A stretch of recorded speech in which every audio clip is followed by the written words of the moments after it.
हमें आज्ञा दीजिए प्रभु।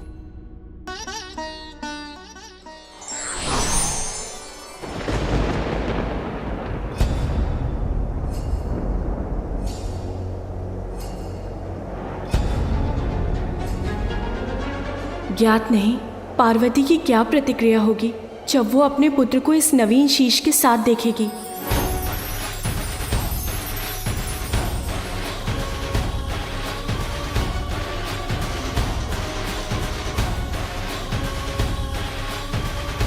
पार्वती नंदन के पुनः जीवन ने अंततः हम देवताओं को माता के कोप से रक्षित कर दिया।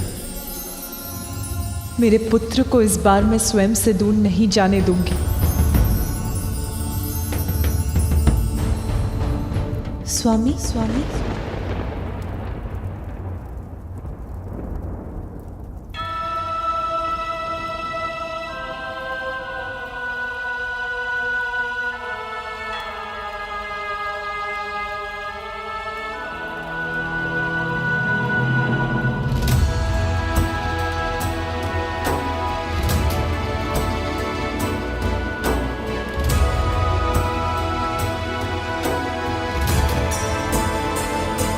आशा करता हूं कि देवी पार्वती की पीड़ा समाप्त हो जाएगी।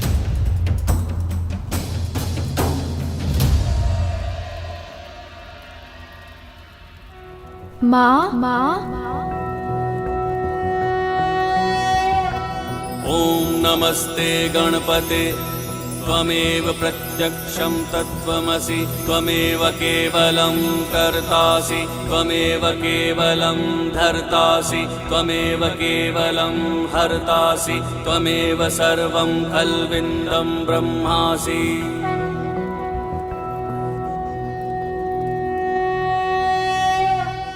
पुत्र पुत्र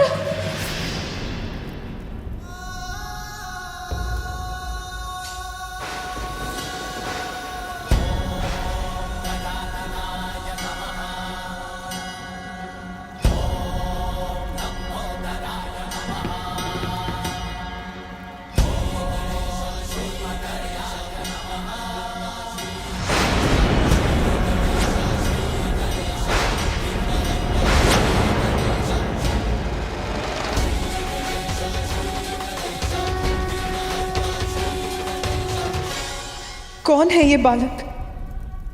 माँ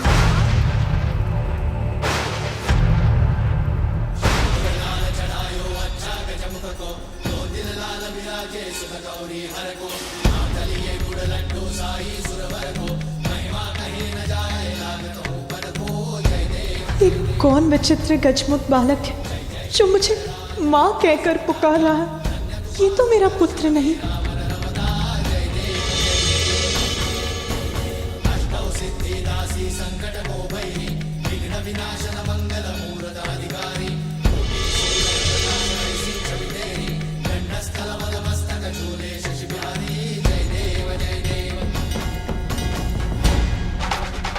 मेरे पुत्र का सुंदर मुखड़ा तो मेरे हृदय में बसा है, जिसे मैंने ही अपनी कल्पना से बनाया था। फिर ये बालक कौन है?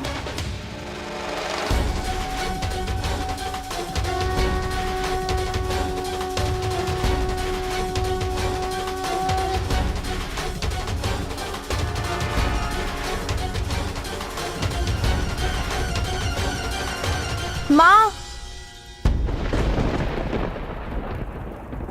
जिसकी आशंका थी वही हुआ। माता अपने पुत्र को इस रूप में स्वीकार नहीं कर पा रही हैं।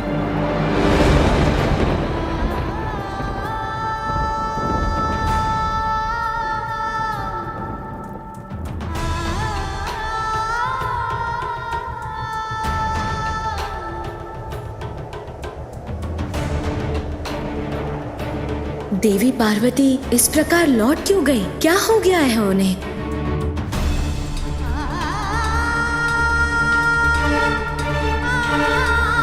माँ, मैं आपकी सेवा करने, आपको सुख देने आया हूँ।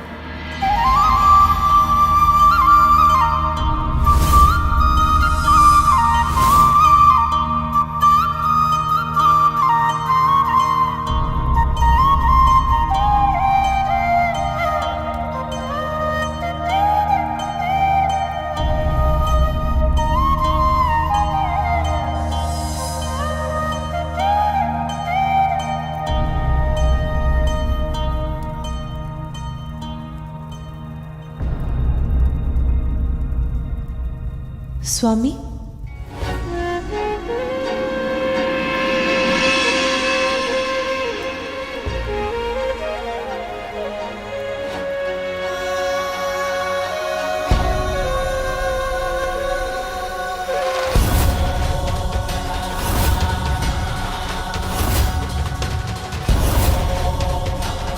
गजमुख, पार्वती पुत्र का नवीन शीश तो गजमुख है।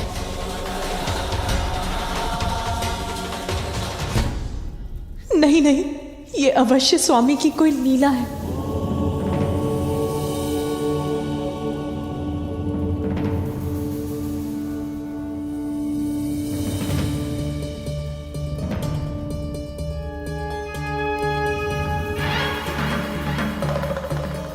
देवी पार्वती अपने पुत्र की पुरानी छवि के मोहवश अपने ही पुत्र को इस नवीन रूप में स्वीकार नहीं कर पा रही है,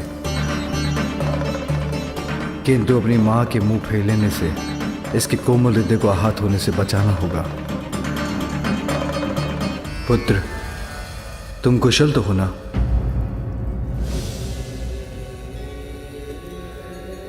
आप? अब तुम्हारी उद्दंडता की अति हो चुकी है। मैंने तो तभी कह दिया था कि मैं किसी भी अवस्था में आपको इस रेखा के आगे नहीं जाने दूंगा। आपको तो मैंने भीतर जाने से रोकने के लिए आपसे युद्ध किया था ना? माँ का आदेश था कोई भीतर नहीं जाना चाहिए और मैंने उन्हें वचन दिया था। मैं स्नान करने जा रही हूँ, स्मरण रहे किसी को भी भीतर मत आने देना। मैं वचन देता हूँ माँ, किसी को भी भीतर आने नहीं दूंगा।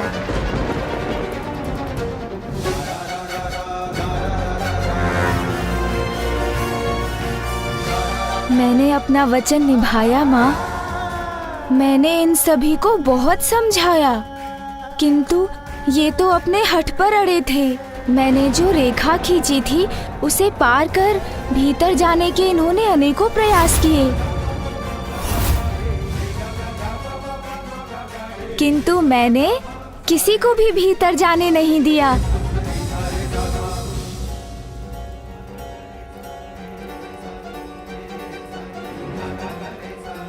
जब आपने मुझे कहा था कोई भीतर नहीं आना चाहिए, तो फिर कैसे जाने देता मैं इन्हें?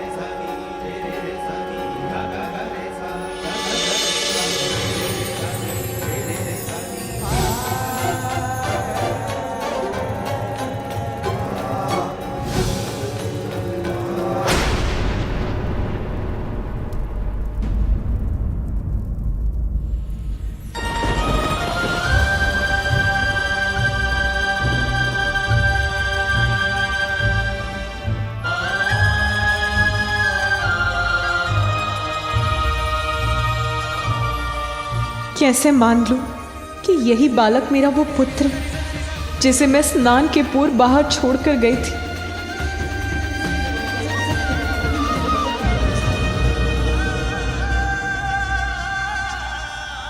पुत्र, तुम जिनसे युद्ध कर रहे थे वो सभी तुम्हारे अपने ही थे, किंतु अहंकारवश तुम किसी को पहचान ही नहीं सके। मुझे देखकर मेरा उपहास कर रहे थे, किंतु तुम मेरा वास्तविक परिचय नहीं पा सके, नहीं देख सके। इस जगत के रोम रोम में व्याप्त हूं मैं। तुम्हारा पिता हूं, तुम्हारा पिता हूं, तुम्हारा पिता हूं, तुम्हारा पिता हूं, तुम्हारा पिता हूं, तुम्हारा पिता हूं।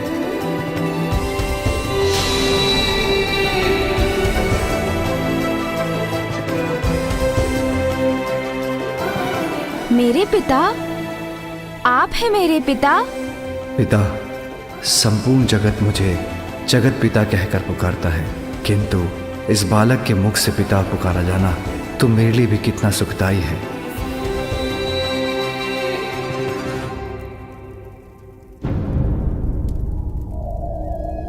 प्रणाम पिताश्री। आयुष्मान भव।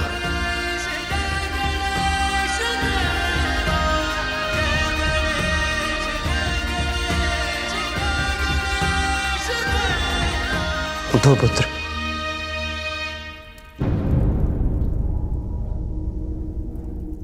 आप ही मेरे पिता हैं, ये आपने मुझे तब क्यों नहीं बताया पिताश्री? पुत्र, तुमने मुझे कुछ कहने का अवसर दिया ही कहा। अपनी माँ के प्रति तुम्हारी भक्ति देखकर मैं बहुत प्रसन्न हूँ, किंतु मैं तुम्हारी माँ का बस बस बस। तब तो तुमने मुझे अनसुना कर मेरा अपमान किया। मेरा ही नहीं, संसार के रचयिता ब्रह्मदेव और जगत के पालनहार विष्णुदेव का भी अपमान किया। हमसे व्यर्थ संघर्ष मत करो। मुझे जो करना है वो मैं करके ही रहूंगा। चले जाइए यहाँ से। संसार के सभी क्रियाकलापों के संरक्षक, धर्म कर्म में सहायक, सभी देवताओं का अपमान कर उन पर भी आक्रमण किया तुमने। इंद्रदेव, वायुदेव, अग्निदेव, कुबेर, वरुण देव, सूर्यदेव, यमराज, नागराज, वासुकी, इन सभी पर अपनी माता से प्राप्त शक्ति का दुरुपयोग किया तुमने।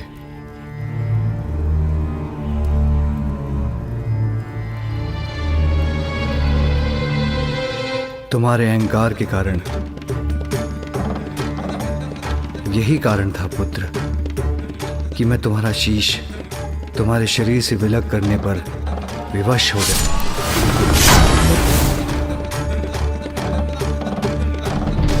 और अब तुम्हें एक नवीन शीश प्राप्त हुआ है। नवीन शीश? अर्थात मेरे अहंकार के कारण मैंने सभी को कठिनाई में डाल दिया और पिताश्री को मुझे एक नवीन शीश देना पड़ा।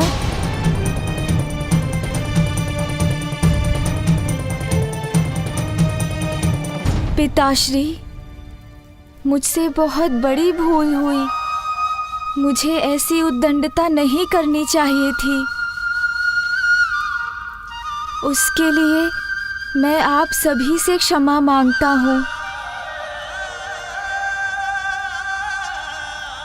और पिताश्री, अहंकारवश आपका अपमान करने के लिए आपसे भी क्षमा याचना करता हूँ।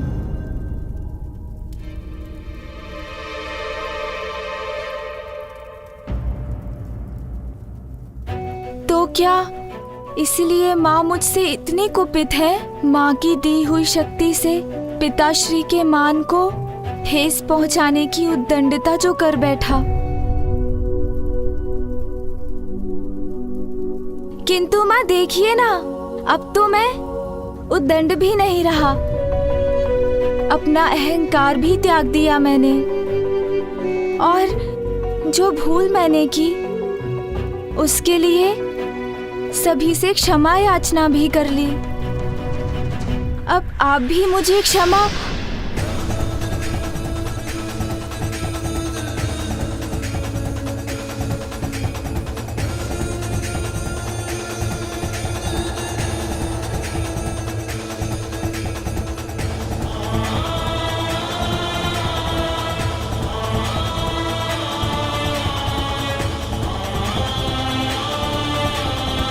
माँ ने मुझसे अपना मुख क्यों फेर लिया? वो मुड़कर लौट क्यों रही है? प्रतीत होता है मुझे अभी भी क्षमा नहीं किया माँ ने। वो तो मुझसे अब भी क्रोधित हैं।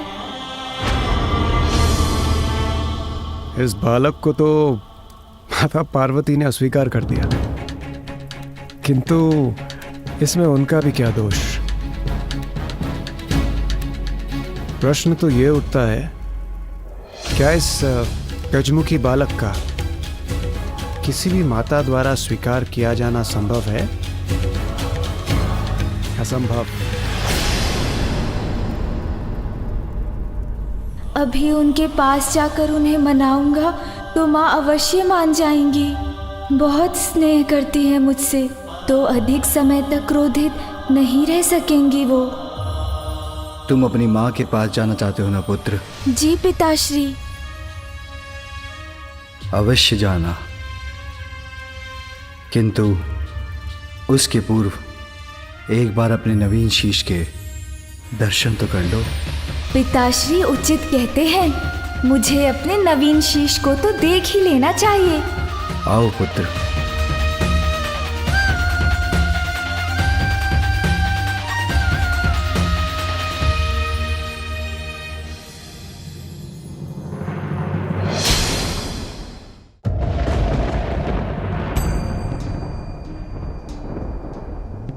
सरोवर के जल में अपना प्रतिबिंब देख लो।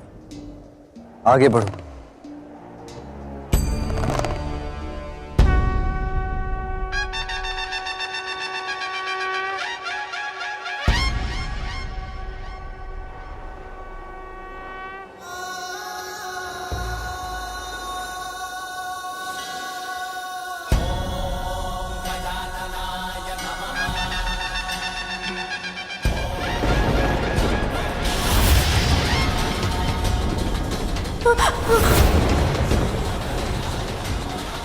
ये क्या हो गया?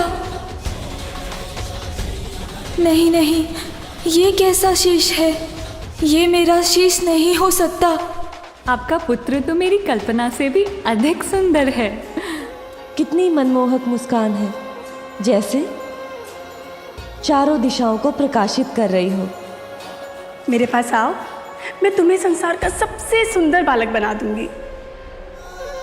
मेरे पास आओ, मैं तुम्हें सृष्टि का समस्त ज्ञान दूंगी। ऐसा शीश कैसे हो सकता है मेरा?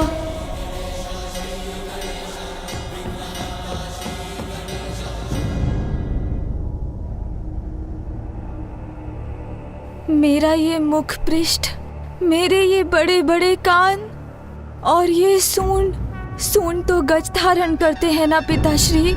मेरा ये सुंदर शीश गज के शीश में कैसे परिवर्तित हो गया पिताश्री? पुत्र, मेरा त्रिशूल अहंकार का नाश करने में कोई भेद नहीं करता।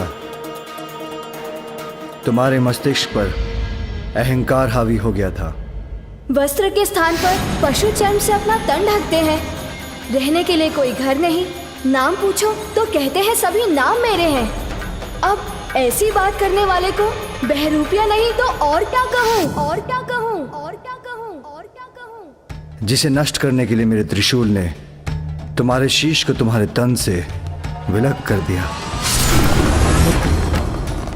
और जिसे मेरा त्रिशूल भस्म कर दे उसे पुनः नहीं जोड़ा जा सकता। किंतु तुम्हारी मां ने तुम्हें पाने के लिए इतना त्याग किया था। इतनी कठोर तपस्या के बाद विष्णुदेव से वरदान प्राप्त कर तुम्हें जीवन दिया था। विष्णुदेव के वरदान की मर्यादा के लिए तुम्हारी मां की पुत्र प्राप्ति की प्रबल इच्छा को साकार बनाने के लिए और भविष्य में तुम्हारे द्वारा होने वाले जगत कल्याण के लिए तुम्हें दूसरा शीश देकर पुनर्जीवित तो करना ही था पुत्र।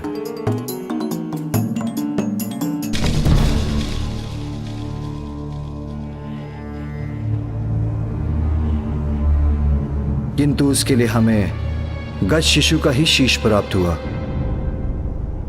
अपनी माँ के लिए तो मैं संसार का सबसे सुंदर बालक हूँ। ओह, समझ आया। मेरे इस नवीन रूप के कारण ही मुझसे दूर हो रही है माता। पिताश्री, माँ को तो मेरा वो पिछला रूप ही प्रिय है।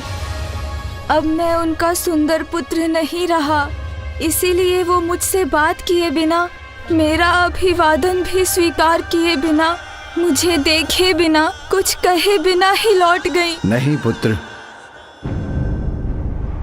माता के हृदय में संतान के प्रति आघात स्नेह रहता है पुत्र। तुम्हारी माता भी अपने पुत्र से अपार प्रेम करती है, और तुम्हारे शीश में परिवर्तन होने के बाद भी तुम उनके वही पुत्र हो। विश्वास रखो, समय के साथ वो तुमसे पूर्व की अपेक्षा कहीं अधिक स्नेह करेंगी। वो तुम पर अपना संपूर्ण वात्सल्य उड़ेलेगी। अनंत काल तक तुम्हारा ये नवीन मुखी सदा के लिए उनके हृदय में वास करने वाला है पुत्र। और तुम भी अपने शीश के विषय में विचार करोगे तो तुम्हें ज्ञात हो जाएगा कि ये हर प्रकार से तुम्हारे पूर्व के शीश से कहीं उत्तम है।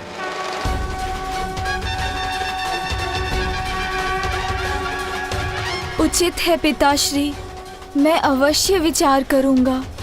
मुझे आशीष दीजिए।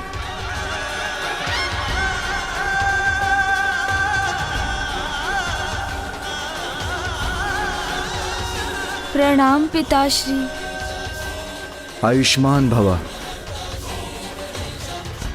पिताश्री, यदि आपकी अनुमति हो तो मैं अब जाकर माँ से मिल लूं? अवश्य। जीवन समर्पित है तुझको माता, सांस सांस अर्पित है। अब मुझे अपनी माता को मनाना ही होगा।